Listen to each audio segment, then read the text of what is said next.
gente, bem-vindos à segunda temporada do ProPod. Seja bem-vinda, Andréia. Muito obrigada, Gi. Essa nova temporada com novo perfil, ao vivo. Felicíssima por estar aqui com vocês hoje. E a gente tem uma super mega convidada hoje. De peso. De peso. E a gente começa com uma temporada um pouquinho diferente, com as pré-candidatas a vereadoras da cidade. Um pouquinho diferente do nosso perfil, mas muito importante nesse período eleitoral. Mas continuam com as mulheres. Sempre com as mulheres. Mas não esqueçam, vocês precisam curtir e compartilhar. Vamos engajar essa mulherada. Vamos lá? Estamos com a gente hoje, a Fernanda? Fernanda, candidata. Fernanda Feliciano. Bem, seja bem-vinda, Fernanda. Ai, obrigada, Aqui gente. que é o seu lugar. Aqui é meu lugar. Que delícia estar aqui. Queria agradecer a vocês, né, a organização do ProPod, em pensar nesse formato tão importante para esse momento democrático que a nossa cidade vai passar. Estou muito feliz de estar aqui. Prazer. Antes da gente começar com as perguntas mais direcionadas às eleições, que tal você contar um pouquinho da sua história, de como era a Fernanda, a Fernandinha da sala de aula? A gente não pode perder as nossas frases clichês. Ai, tá certo. Bom, então eu já vou começar mandando um beijo para as minhas professoras, que eu tenho certeza que todas se lembram muito de mim. Eu era uma aluna bastante falante, não mudei muito, continuo essa menina muito falante, né? A liderança ela sempre teve dentro de mim, sempre fui representante de classe. A escola para mim foi um lugar de bastante acolhimento, de bastante desenvolvimento social. Para mim foi extremamente importante aquele período de ter amigos, de pertencer a um grupo. E com esse tamanho todo meu, eu joguei basquete para a cidade, né? Um beijo, professor José Renato Pedroso, que, nossa, foi super importante, aí um apoiador enorme na minha trajetória na escola. Então, eu era bem participativa nos grupos. Eu fui bem feliz na escola, assim. Eu acho que, apesar da gente ter pego aquela transição, né? Eu sou daquele tempo que era tradicional, aí tinha as escolas padrão, e aí depois mudou tudo. Mas eu fui muito, muito feliz e eu levo as pessoas da minha escola, né, os meus amigos e os meus professores num lugar, numa caixinha muito especial, porque eu amo encontrá-los, amo encontrá-los. Então é uma boa lembrança da minha idade escolar. Antes da gente começar, fala um pouquinho, brevemente, sobre a sua formação, quem é a Fernanda, da onde a Fernanda veio, o que ela pretende. Fale um pouquinho de você. Como é a Fernanda Feliciano? E a Fernanda Feliciano... Tem várias Fernandas Feliciano. Se a gente for pensar, né, ao longo da minha história, assim, hoje eu olho para trás. Eu acho que todo mundo, né, gente? Isso faz parte da evolução humana. A gente vai mudando o foco, vai mudando a forma de receber e dar para o mundo aquilo que a gente tem. Então, assim, eu saí da escola, eu estudei no Ulisses a vida toda. Acho que até por isso que a gente tem essa referência antes da gente, desde a primeira série até o ensino médio, ia com a mesma turma. Eu saio do Ulisses para fazer magistério no Emílio Rome. Eu fui a última turma de magistério do Emílio Rome. E aí a gente dobrava, né, o ensino médio já com o técnico. Depois do técnico, eu fui fazer pedagogia, fiz graduação na Unisal. Ai, que período delicioso também. Sofrido, mas delicioso. Sou formada em psicopedagogia e sou pós-graduada também em gestão pública, né? Eu sou nascida em Santa Bárbara do Oeste, sou nascida e criada no bairro, no Conjunto Habitacional 31 de Março. Meu lugar no mundo, assim, as minhas lembranças, a minha vida tá toda lá, gosto muito de lá e luto muito para que a gente consiga mudar a realidade de todos os espaços, mas onde a gente nasce tem um valor diferenciado, né? Então, eu sou essa pessoa oriunda aí de um conjunto habitacional, criada na escola pública e que luta muito por uma educação pública de qualidade nos dias de hoje. Perfeito. E esse sonho de ser vereadora, de onde surge? De onde vem toda essa esperança de mudar a sua cidade, o seu bairro, o seu país? Eu acho que não é sonho, né, Gi? Eu acho que eu não colocaria no lugar de sonho, até porque nunca foi um desejo individual meu, né? Aqui nós estamos entre amigas e vocês mais do que ninguém sabem que isso é um projeto coletivo.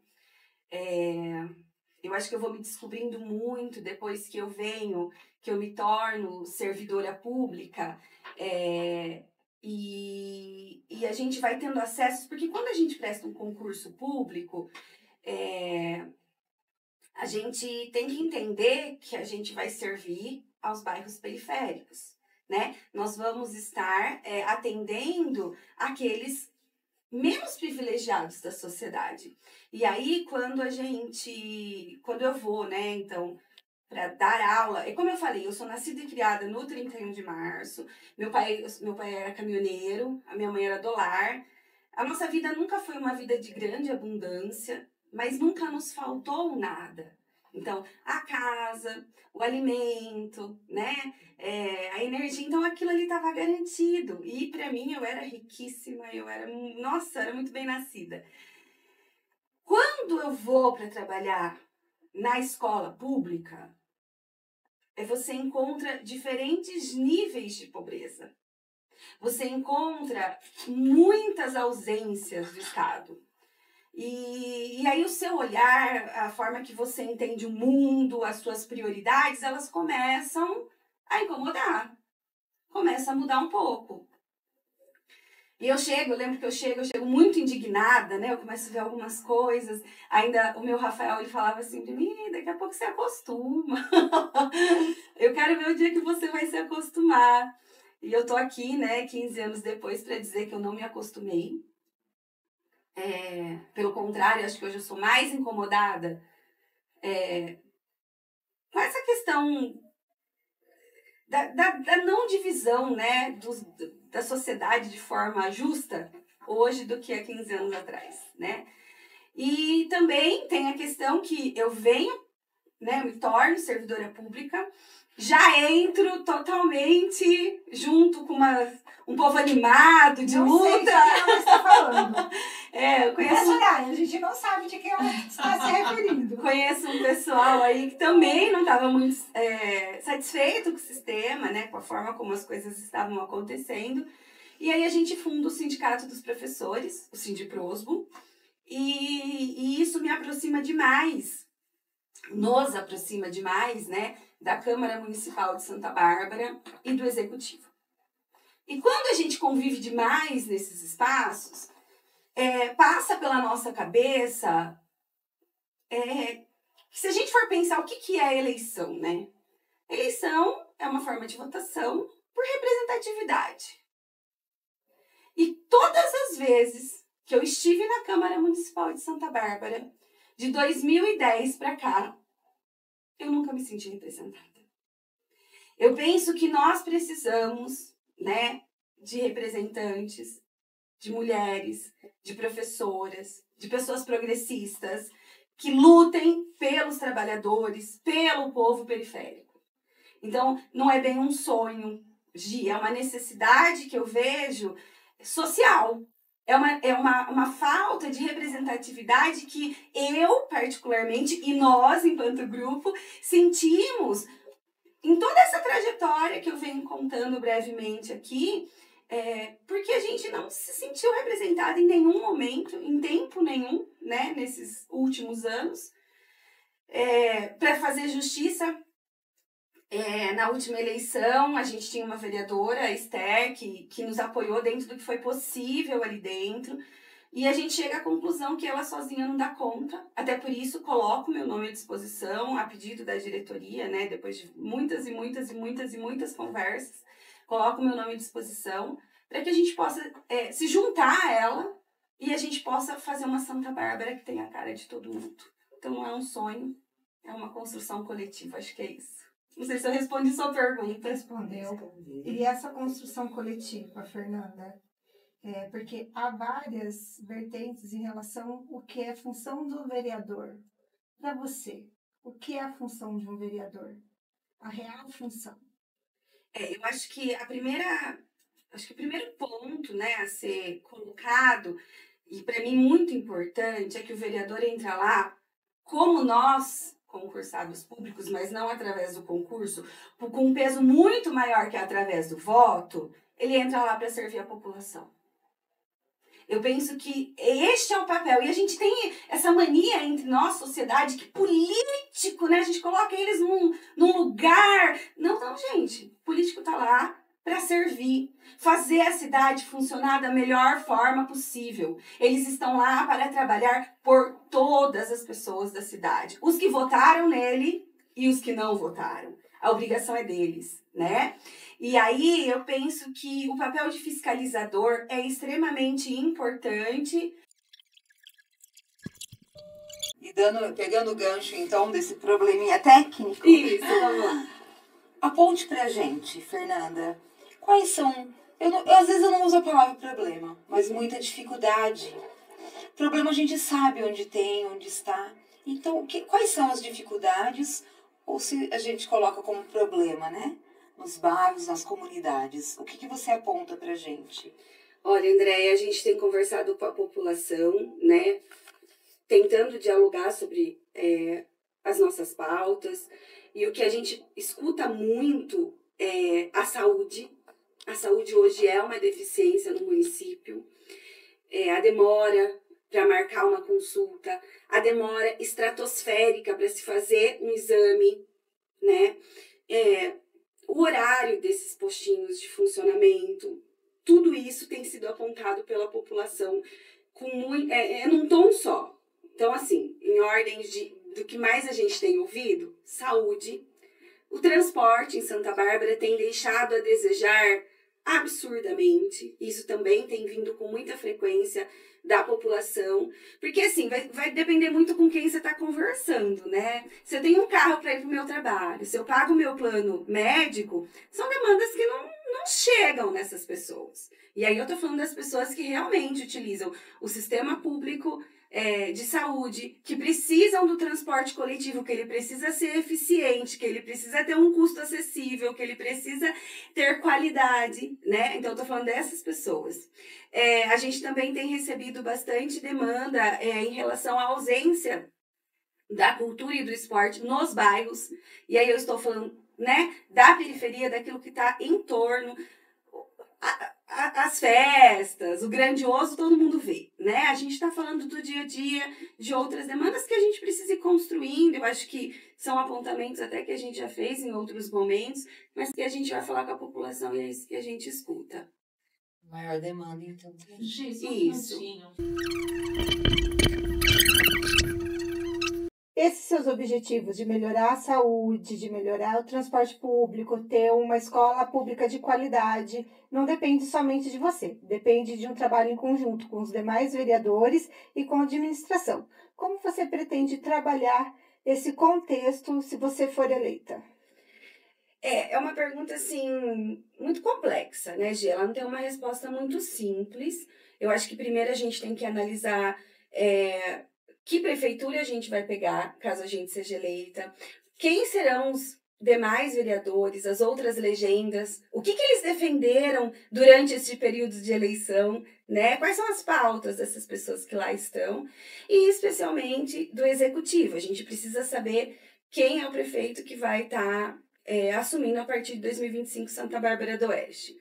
Agora, o diálogo, ele é a base de qualquer relação, né? A democracia, ela exige, ela é trabalhosa, gente. A democracia é uma coisa que cansa, mas a gente prefere ainda que cansativo, a gente ainda opta pela democracia, né? Então, é através do convencimento, é através de bons argumentos, é através de projetos do governo federal, que nós temos muitos, né? Então, nós temos aí a questão dos mais médicos, que é uma possível solução para a saúde. É só isso? Não, existe uma infinidade de projetos. Mas, como eu estou falando, a gente precisa entender a Câmara Municipal e o Executivo que vai se colocar a partir de 2025, o que as pessoas que lá estarão estão dispostas a negociar e nós vamos caminhar no lugar que nós sempre estivemos, né? No campo do diálogo, na luta pelos os menos favorecidos, aqueles que menos são abastecidos pelo sistema.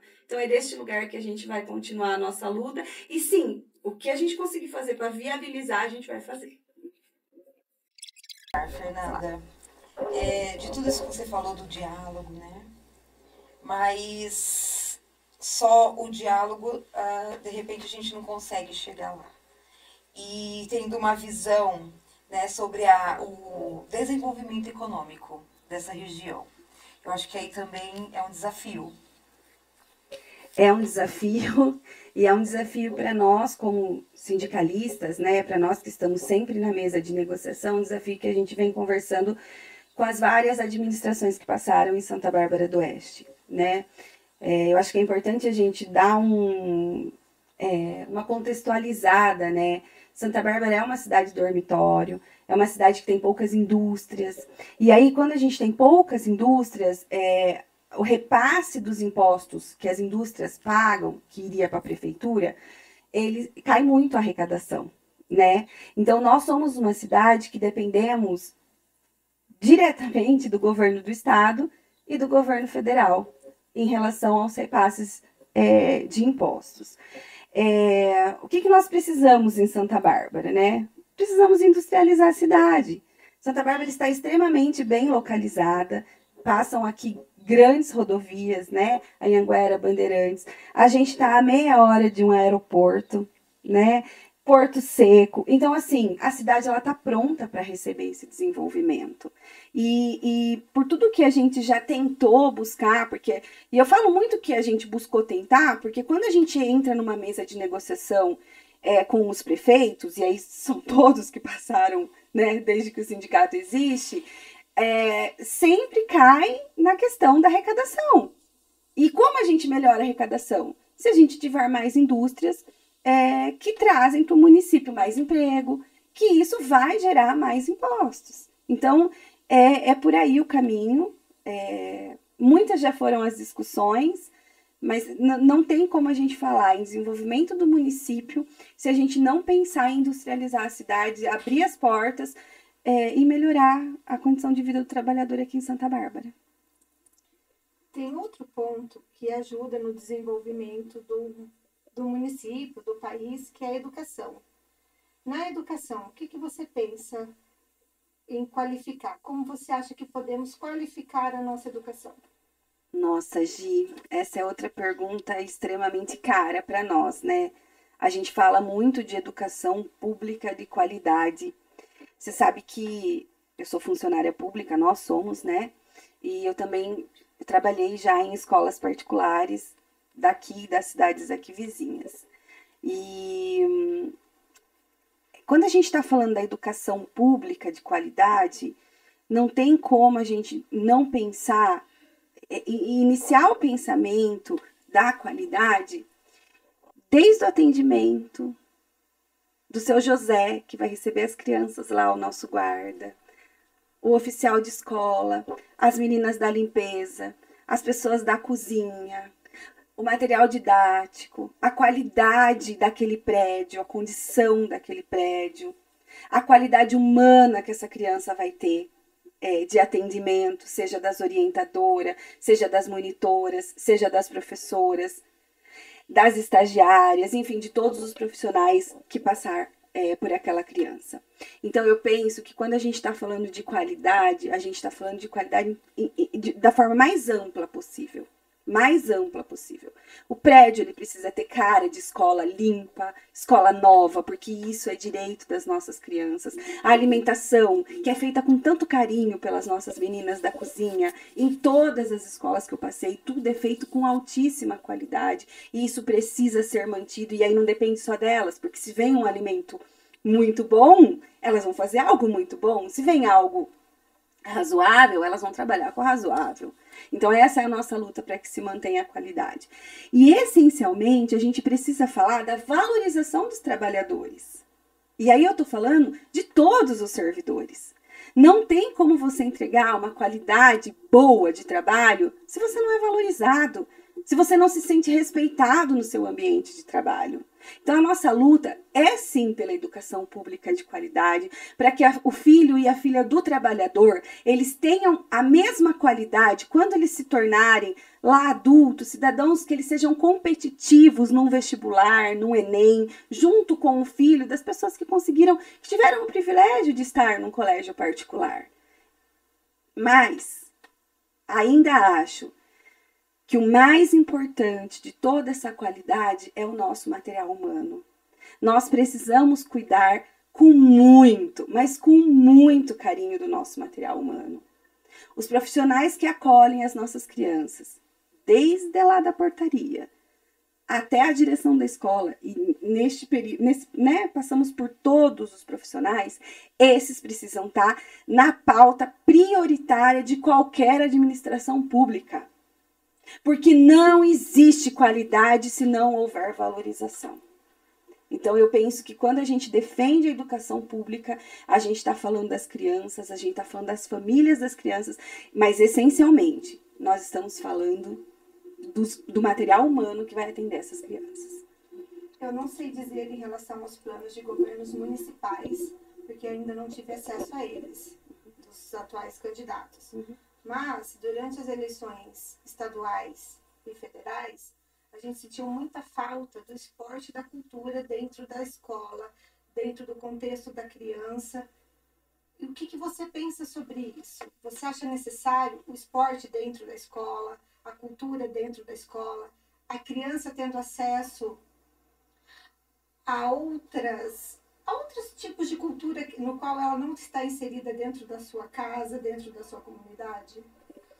Mais do que eu acho, né? Isso é constitucional. É constitucional, é direito de todo cidadão ter acesso à cultura e ao esporte. Então, assim, nós precisamos colocar isso na mesa de discussão com muita seriedade. Eu acho que, se a gente for analisar em termos de país, existem cidades muito menores que entregam uma qualidade muito maior de educação, de esporte, de cultura. E a gente precisa pensar que esse cidadão que nós estamos formando, ele só vai ser um cidadão completo se todas as responsabilidades sociais forem atendidas.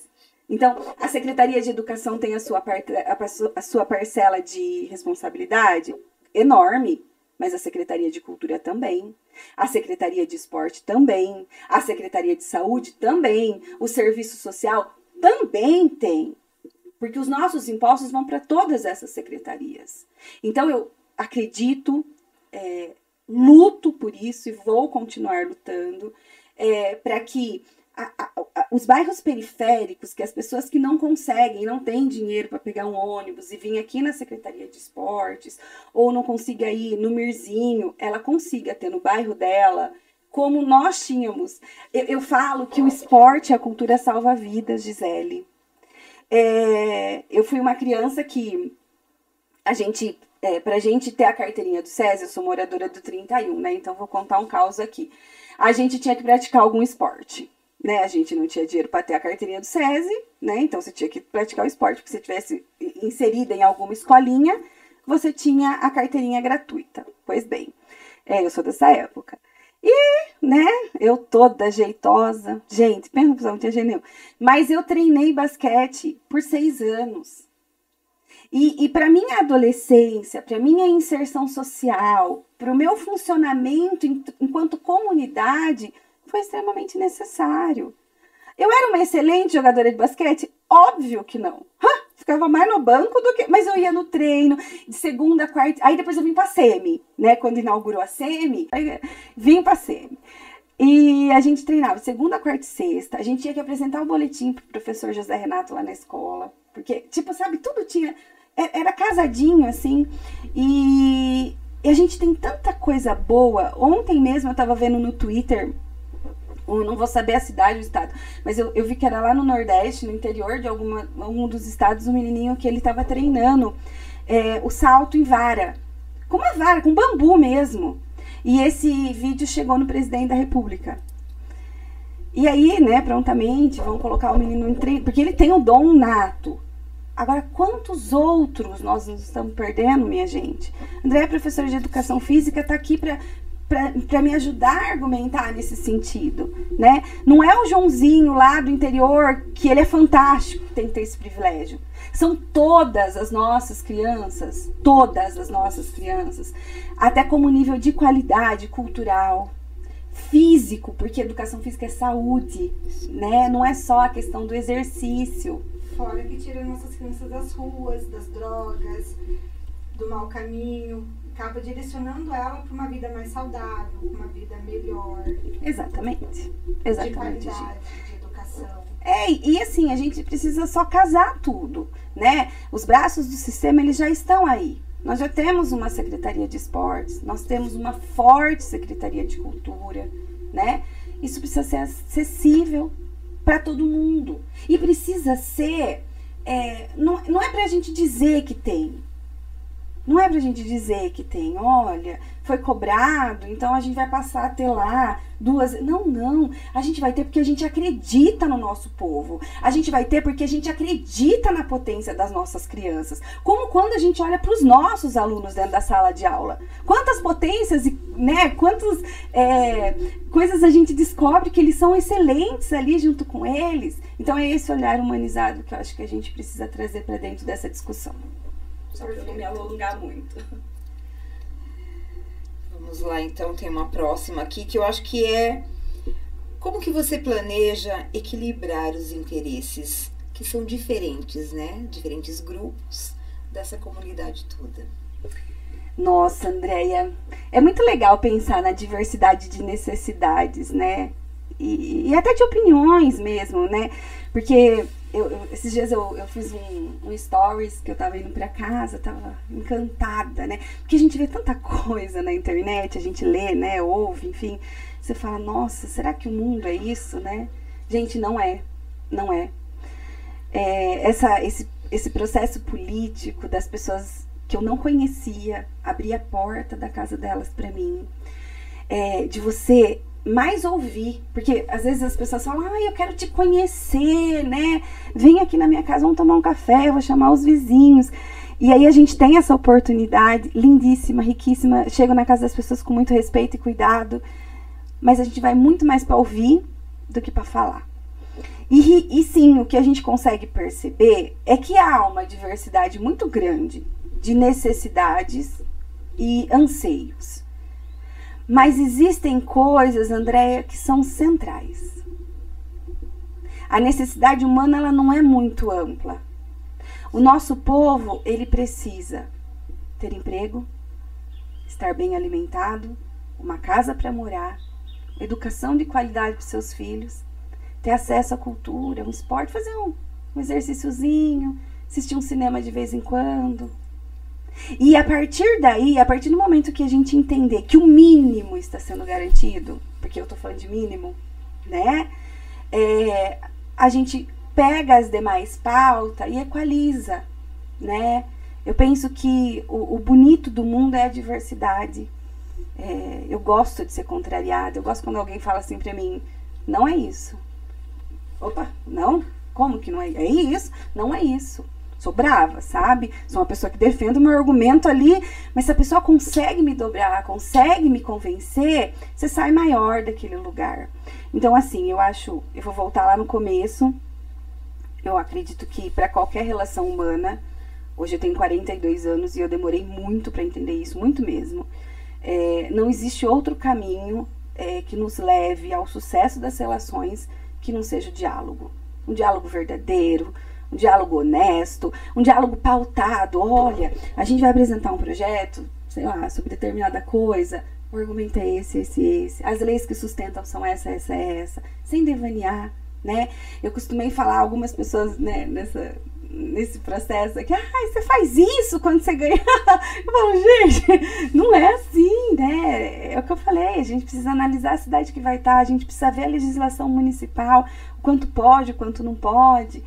Mas eu acho que o mais importante de tudo isso, eu acho que o equilíbrio das nossas relações e a política, a gente tem líderes que nos mostram isso, né? A gente passou por um período muito dolorido, os últimos 4 anos de ódio, né?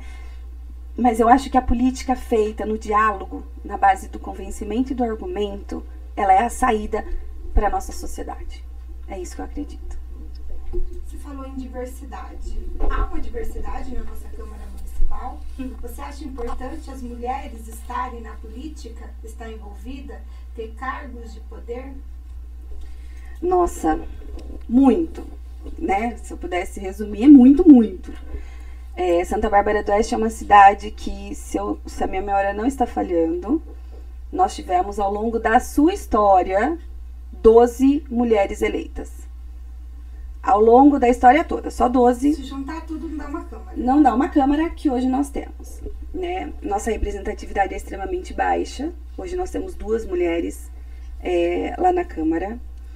E este é um dos motivos que mais me impulsionam a colocar meu nome e a querer tanto participar deste pleito, né? Santa Bárbara do Oeste, nós estamos na Câmara terça sim, terça também, e é uma Câmara composta por homens brancos, que não nos representam. Então, não, Gisele, não. Agora sim, a importância da mulher, eu acho que a gente vê o mundo de outro lugar. Eu costumo dizer que é muito difícil julgar qualquer pessoa. Se eu não fui lá e não coloquei o sapatinho dela, eu não sei o que está movendo as atitudes, os sentimentos, as escolhas daquela pessoa. E eu acho que na política não é diferente. Como é que um homem vai legislar a questão, por exemplo, da creche da mãe solo? Eu sou mãe solo, é um exemplo, tá, gente? Eu não tenho filho. Mas vamos imaginar que eu sou mãe solo, minha família não é de Santa Bárbara do Oeste, eu trabalho numa empresa de turno, e entrou lá na Câmara uma discussão sobre horário de creche. Aqueles homens, né, que provavelmente têm suas esposas, que não tem o horário que eu tenho, que não tem a realidade que eu tenho, eles vão legislar sobre uma necessidade da mulher.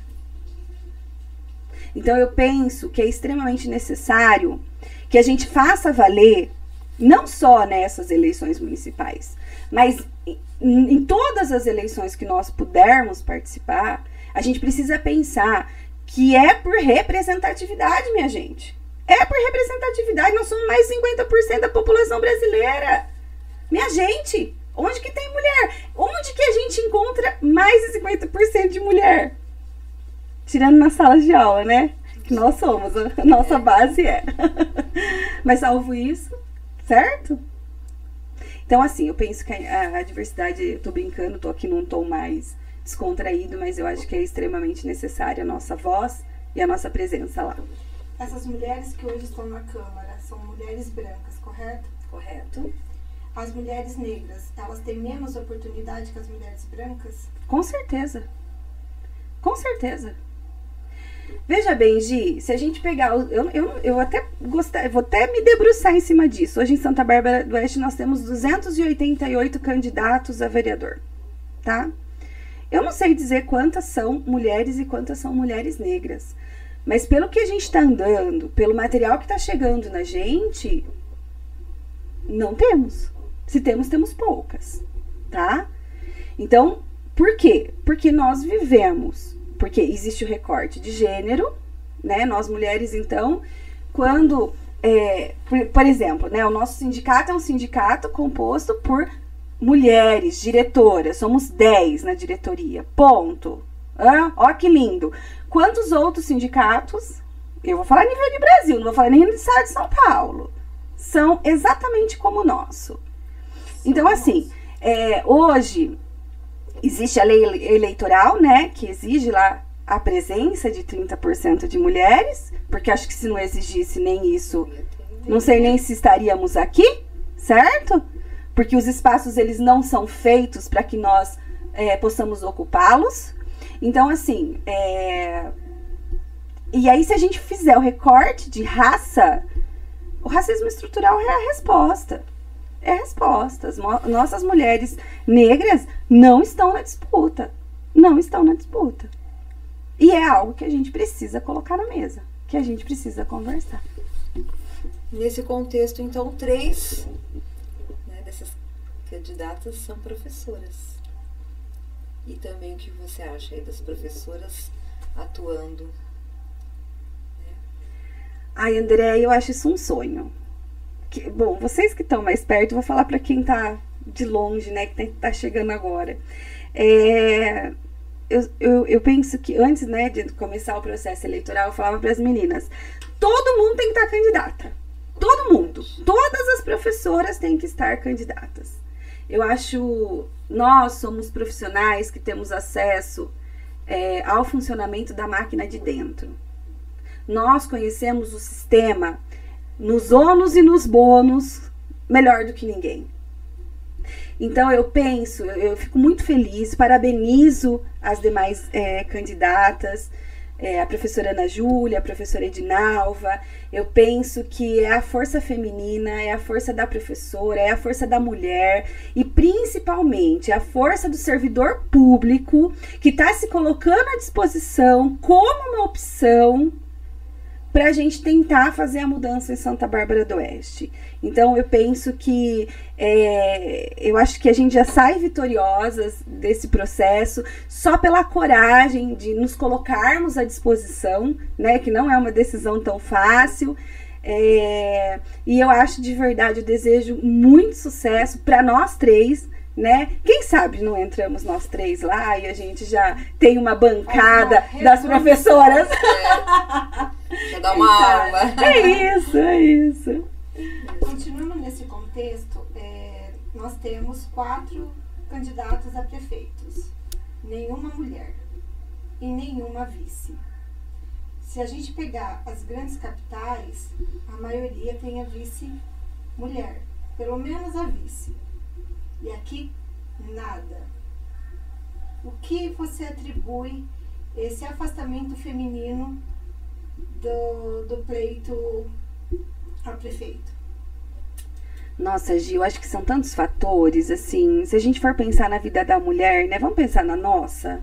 A gente sai da escola, a gente chega em casa, eu não tenho filhos, mas a gente tem as companheiras, né, tô com uma ali que tá olhando pra mim, tem o filho, tem marido, tem a casa, tem a compra, tem a roupa pra lavar, né, porque o cuidado do sistema é nosso. Não é isso? É isso. Sim. Não sei se vocês têm uma impressão diferente da minha, mas os lugares que eu sou inserida, a mulher ela é colocada neste lugar, né? Então a gente tem a dupla jornada e aí a gente tem a terceira jornada que ela não é nem remunerada, né? Porque faz tudo hoje e amanhã tem tudo para fazer novamente. Bom, então esse é um ponto que eu acho que é vital aí nessa nossa discussão. O segundo ponto é que, por enquanto, acho que a gente ainda cobre buraco, né? A gente tá pelos 30%, a gente tá pela representatividade.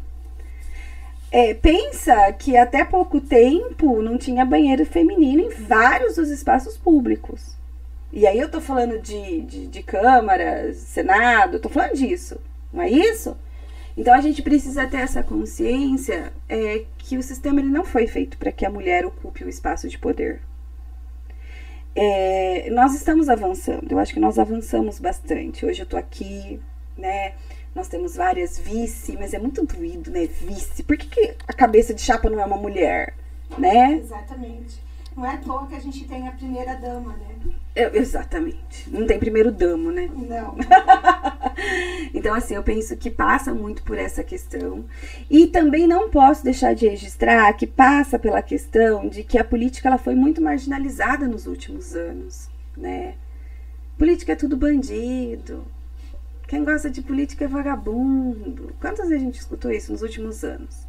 Quase todos os dias. É isso. E aí a gente, como mãe de família, a gente pensa muito na integridade, né? Nesse conservadorismo mesmo, né? A gente tá numa cidade conservadora, a gente pensa sempre, né? Que o outro vai pensar de mim? Nossa, como que eu vou no clube? Como que eu vou na igreja? Né? E na realidade, gente, tudo é política. Se a água chega limpa, ou melhor, meu povo de Santa Bárbara do Oeste, se a água chega na sua casa ou não, é política, né? Se o transporte é de qualidade, é política. Se a merenda que serve na creche é boa, é política. Se a qualidade é tudo, absolutamente tudo. Então, mulherada, não dá pra gente se isentar mais disso. E aí, eu penso que é importante ser dito também, nem todo mundo tem o perfil de dar a cara a tapa e se candidatar. Mas participar, se engajar nos conselhos, existe Conselho Municipal da Mulher, Conselho Municipal da Educação, Conselho Municipal da Saúde, Conselho Municipal da Segurança. A Constituição de 88, ela já foi pensada nesses conselhos para que a gente pudesse participar. Então, mulherada, eu sei que não é fácil o nosso dia a dia, mas eu acho que é extremamente importante a gente começar a ocupar esses espaços e tomarmos para nós a responsabilidade do tipo de sociedade que a gente vai querer para daqui para frente. Que, você considera como o maior desafio para sua candidatura e como que você pretende, no caso, superar? Nossa, Andréia, você sabe que eu por 2 eleições, essa ideia paira na minha mente de ser candidata. E eu sou uma pessoa um pouco medrosa para algumas coisas. Pouco. Não muito. Mas eu acho que o maior desafio que a gente tem, eu acho que é vencer o ódio. Porque quando uma pessoa ela se dispõe a abrir mão de todo o resto para convencer a população que ela pode ser sua representante. E aí as pessoas de um lugar que você não sabe qual, baseado não sei no que, te ferem, te ofendem, denigrem a sua imagem, mas não baseada no bem coletivo, não baseada no amor pelo próximo, não baseada naquilo que a gente tem de bom dentro da gente, sabe? Então, eu acho que o meu maior desafio nessas eleições, e não só nessas eleições, Gisele, eu acho que a gente, enquanto sindicalista, enquanto professora sindicalista, a gente escutou muita coisa até hoje, e eu acho que o que nos move, o que nos faz não deixar a peteca cair, às vezes a gente fica meio desanimadinha, mas ergue a cabeça no outro dia e tá tudo bem, é o amor. Então, assim, é poder transmitir para as pessoas que o bem, ele pode ser feito, que a gente pode pensar numa causa coletiva, que nem tudo é sobre mim ou sobre só você, que o sistema, ele tá aí para servir a todos, que é a obrigação do Estado as garantias mínimas. E eu penso que o maior desafio é a gente passar por cima desse ódio e trazer as pessoas para a racionalidade para a gente construir uma cidade melhor para todo mundo. Acho que é isso. Falando em desafio, como são as redes sociais para você? Como é trabalhar com as redes? Você julga ser importante nesse processo de candidatura ou até depois, durante seu mandato? Gente, eu sou uma tiazona, Então, você pensa que as redes sociais, não chegou comigo, assim, não nasci com ela. Assim, a gente foi se adaptando, foi aprendendo. Então, assim, claro que é um desafio enorme. Eu nem consigo acompanhar tudo, ser melhor do que ninguém sabe, mas eu penso que as redes sociais, elas são fundamentais. Elas são necessárias, é algo que a gente precisa ter bastante cuidado, sanidade mental, evitar, sabe assim, tem que ter aquele filtrozinho, assim, para não... Mas independente vamos falar da coisa boa da rede social. A rede social, ela nos leva em lugares que eu nunca imaginei chegar. Eu tenho sido procurada, gente, por causa das redes sociais, por pessoas que você fala, caramba, que legal, gente. Então, assim, você percebe que você tá furando a bolha, É assim que os jovens falam, não é? Tá furando a bolha. Você percebe que você tá furando a bolha, que você tá chegando em lugares para além daquele que já é o nosso ali, O nosso meio. Mas eu acho que é fundamental, eu acho que é necessário. E aí, Gi, eu acho que é legal falar que ele também traz, a rede social, ela também traz transparência. né, no processo. Então, assim, por exemplo, se a gente conseguir essa cadeira, a rede social, ela é uma forma da gente prestar contas, da gente mostrar a nossa agenda, da gente mostrar aquilo que a gente não tem. Hoje em dia não tem mais motivo, não tem como se esconder, você só se esconde se você quiser, né? Então, eu acho a rede social, nesse sentido, extremamente positiva. Tem que ter, sim, um cuidado, tem que ter um tratamento ali, um filtro, pra gente não enlouquecer, né? Porque é dolorido. Na rede social as pessoas, elas se desumanizam, né, muito. Então eu me sinto forte, poderoso para te xingar, para falar. Então você tem que ter esse cuidado. Mas eu acho que a gente já vem escaldada das últimas eleições. Então a gente já tem lidado melhor com tudo isso. Perfeito. Acho que nós temos um programa, Andréia. Temos um programa maravilhoso. De Parabéns. qualidade. Fernanda, depois dessa aula de política, qual a mensagem você deixaria na lousa da vida? Ai, Gisele, eu não sei direito que resposta que eu dou. Ai, tem tanta coisa pra dizer, assim. Mas eu acho que é o que eu falei, sabe? Eu penso que a gente tem sempre algo para contribuir quando o amor é o nosso guia, o bem é o nosso guia, a boa vontade é nosso guia, enfim, dê o nome que você quiser, desde que seja uma energia positiva. Eu acho que a gente consegue não mudar só a nossa realidade, mas a gente consegue mudar toda a estrutura social. Então, eu sou uma pessoa muito disposta, eu tenho muita vontade sou muito inconformada, muito incomodada, e eu quero ficar assim até ficar velhinha, porque eu acho que esse é meu lugar no mundo. Enquanto a dor do outro tá me doendo, eu acho que eu ainda tô viva. Então, eu acho que é isso. Parabéns. Obrigada Parabéns. De verdade, gente. Tô muito feliz. A gente que agradece a sua participação aqui hoje. E muito obrigada. Imagina, gente. Um beijo. Gente, chegamos ao fim.